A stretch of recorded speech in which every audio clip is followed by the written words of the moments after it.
WB constable 2025 প্রশ্ন এসে গেছে পরীক্ষায়। তার মধ্যে যে ইংরেজি 10টা প্রশ্ন থাকে, সেই 10টা প্রশ্ন তোমাদের আমি বিস্তারিত আলোচনা করে বুঝিয়ে দিচ্ছি যে কোন উত্তরটা সঠিক হবে। তোমরা অবশ্যই সম্পূর্ণ মিলিয়ে দেখো। প্রথম প্রশ্নটা কি আছে, সিমিলার মিনিং বের করতে হবে।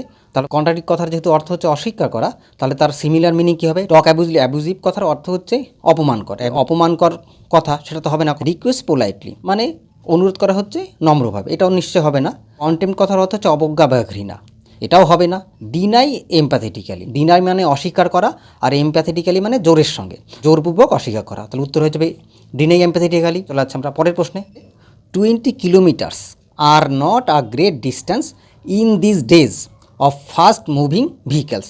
এখানে যেহেতু আর নট আ গ্রেট ডিস্টেন্সের মধ্যে আন্ডারলাইন করা আছে, তোমাদের বুঝে নিতে হবে। তো 20 কিলোমিটার্স, আর এখানে কিলোমিটার্স তো প্লুরাল ফর্ম, তাই না? তাহলে সেই হিসেবে এখানে আর প্লুরাল ফর্ম ঠিকই আছে, কিন্তু নয়। তোমাদের ভালো করে বুঝতে হবে কি, যে 20 কিলোমিটার্স এটা যতই প্লুরাল থাকুক, এটাকে তোমাদের ধরতে হবে সিঙ্গুলার হিসেবে। 20 কিলোমিটার্স এখানে প্লুরাল হলেও এটা একটা ফ্রেজ হিসেবে ব্যবহৃত হচ্ছে। 20 কিলোমিটার্স একটা ফ্রেজ হিসেবে যদি ব্যবহার করা হয়, মানে পরিমাপের একটা ফ্রেজ, তাহলে সেখানে প্লুরাল হলেও সেটা সিঙ্গুলার হিসেবে ব্যবহৃত হবে। তাই এখানে 20 কিলোমিটার্স প্লুরাল হলেও এই ভার্ব কিন্তু এখানে আর হবে না, এটা হয়ে যাবে ইজ ভার্ব। আর তো হবেই না, হয়ে যাবে উত্তর B, is not a great distance. চলে যাচ্ছে আমরা পরের প্রশ্নে। Poor villagers have waited in bitter cold for more than 4 hours now. মানে গরিব গ্রামবাসীরা এই ঠান্ডা শীতের মধ্যেও, খুব ঠান্ডা শীতের মধ্যেও 4 ঘন্টার উপরে অপেক্ষা করছে। এই যে এই ধরনের সেন্টেন্স, আমরা যদি টেন্সে যাই, টেন্স কিন্তু এটা এখান থেকে হ্যাভ ওয়েটেড কথার অর্থ বোঝাচ্ছে প্রেজেন্ট পারফেক্ট টেন্স, কিন্তু এটা কিন্তু প্রেজেন্ট পারফেক্ট টেন্স নয়। এখানে তো একটা সময় উল্লেখ করা হয়েছে, সেই ক্ষেত্রে টেন্স হবে present perfect continuous tense. Present perfect continuous টেন্সের নিয়ম কি? সাবজেক্টের পরে, এই সাবজেক্ট পুয়ার ভিলেজার্স, এর পরে হ্যাজ বিন হ্যাভ বিন হয়। যেহেতু ভিলেজার্স প্লুরাল ফর্ম, তাহলে হ্যাভ অবশ্যই আসবে, কিন্তু এরপরে একটা বিন যুক্ত হবে। তাহলে the poor villagers have been waited, এই যে ওয়েটেড রয়েছে, এই ওয়েটেড কিন্তু থাকবে না, কারণ প্রেজেন্ট পারফেক্ট কন্টিনিউয়াস টেন্সের ক্ষেত্রে কি হয়, ভার্বের সঙ্গে সবসময় আইএনজি যুক্ত হয়। তাহলে ওয়েটের পরে আইএনজি আমাদের যুক্ত হয়ে যাবে, ওয়েটিং। তাহলে কী হবে? The poor villagers have been waiting in bitter cold. যাই হোক রয়েছে, তাহলে আমার হ্যাজ বিন তো হবেই না, এটা হবেই না, ক্রস হ্যাভ বিন ওয়েটিং, এটাই হবে উত্তর বি। নো ইমপ্রুভমেন্ট হবে না, হ্যাড ওয়েটেডও হবে না। চলে যাচ্ছে আমরা পরের প্রশ্নে। অ্যান্টোনিম মানে বিপরীত অর্থ অফ প্লেন্টিফুল। প্লেন্টিফুল কথার অর্থ হচ্ছে প্রচুর। অ্যান্টোনিম অর্থাৎ বিপরীত শব্দ কী হবে? স্মল মানে ছোট, হ্যান্ডফুল কথার অর্থ বোঝায় এক মুঠো, অল্প পরিমাণে, স্ক্যান্টি বলতে বোঝায় অতি অল্প। তাহলে প্লেন্টিফুল মানে প্রচুর, তাহলে অ্যান্টোনিম হবে স্ক্যান্টি মানে অতি অল্প। আর রেয়ার কথার অর্থ হচ্ছে বিরল, তো এটা তো হবেই না, তা উত্তর হয়ে যাবে স্ক্যান্টি। চলে যাচ্ছে আমরা পরের প্রশ্নে। Select the antonym of conceal. Conceal কথার অর্থ হচ্ছে গোপন করা, তাহলে অ্যান্টোনিম তার মানে বিপরীত শব্দ। তাহলে ডিসক্রাইব কথার অর্থ হচ্ছে বর্ণনা করা, রিভিল মানে প্রকাশ করা, কনসিল মানে গোপন করা, আর রিভিল মানে প্রকাশ করা, তাহলে উত্তর হয়ে যাবে রিভিল। এক্সপ্লেন তো হবে না, এক্সপ্লেন মানে ব্যাখ্যা করা, আর শো অফ মানে জাহির করা, তাহলে উত্তর হয়ে গেল বি, রিভিল। চলে যাচ্ছি পরের প্রশ্নে। More than one person was killed in the accident. তাহলে এখানে লক্ষ্য করো, মোর দ্যান ওয়ান পার্সন সেই হিসাবে প্লুরাল, তাই সেই হিসাবে এখানে ওয়াজটা ওয়ার হওয়া উচিত, কিন্তু নয়। তোমার মনে রাখবে যে মোর দ্যান ওয়ান আপাত দৃষ্টিতে প্লুরাল মনে হলেও এটাকে তোমাদের সিঙ্গুলার হিসেবেই ধরতে হবে। তাহলে মোর দ্যান ওয়ান, তোমাকে ওয়াজ, এখানে ওয়াজ ঠিকই আছে। এটা কখন তোমাদের ওয়ার হতো?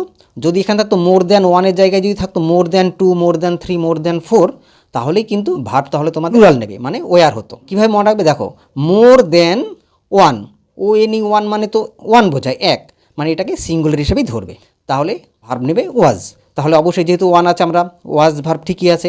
হ্যাজ বিন তো হবেই না, ওয়ারও হবে না, এগুলো কোনোটাই হবে না। নো ইমপ্রুভমেন্ট এটাই হবে, কারণ আমাদের ইমপ্রুভমেন্টের কোনো প্রয়োজন নেই, সেন্টেন্সটা ঠিকই আছে।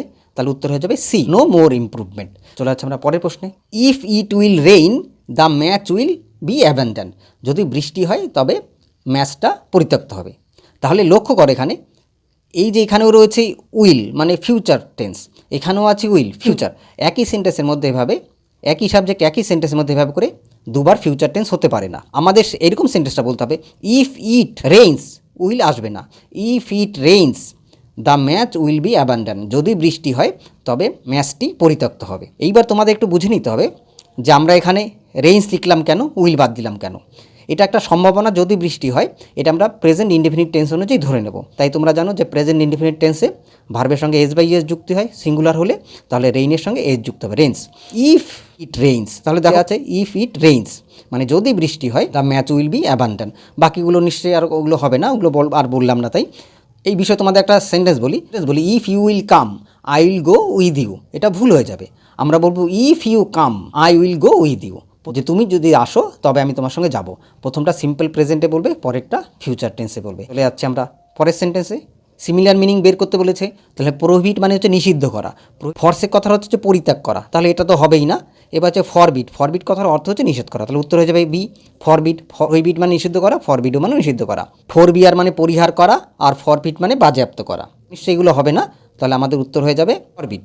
চলে যাচ্ছে আমরা পরের প্রশ্নে। সিমিলার মিনিংই বলেছে, অর্থাৎ একই অর্থ, সিনোনিম বের করতে হবে। ভিন্ডিকটিভ এর কথার অর্থ হচ্ছে প্রতিহিংসামূলক। রুড মানে কথার অর্থ হচ্ছে অভদ্র বা কর্কশ, তাহলে এটা তো হবে না। ক্রুয়েল মানে নিষ্ঠুর, এটাও হবে না। রিভেঞ্জফুল, এই রিভেঞ্জফুল কথার অর্থ হচ্ছে প্রতিহিংসাপরায়ণ। রিভেঞ্জফুল আর ভিন্ডিকটিভ একই অর্থ, প্রতিহিংসাপরায়ণ, তাহলে এটা হবে উত্তর।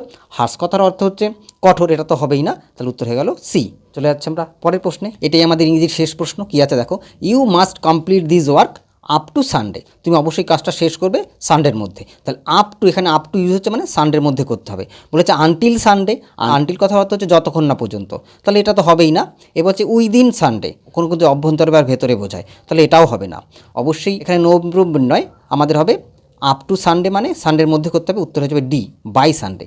বাই সানডে কথার অর্থ হচ্ছে যে তোমাকে সানডের মধ্যে কাজটা করতে হবে, হয় সানডের আগে বা সানডের দিনের মধ্যে করতে হবে, তাহলে অবশ্যই আপ টু সানডে মানে বাই সানডে, উত্তর হয়ে যাবে বাই সানডে। যেহেতু আমাদের ইংরেজি পাঠ শেষ হয়ে গেল, এরপরে আমাদের রিজনিং এবং অঙ্ক আসবে, যেখানে তোমাদের বিস্তারিত সেই ভিডিওটি তোমরা অবশ্যই দেখবে এবং মিলিয়ে নেবে। এখানে ক্লাস শেষ হলো, থ্যাংক ইউ।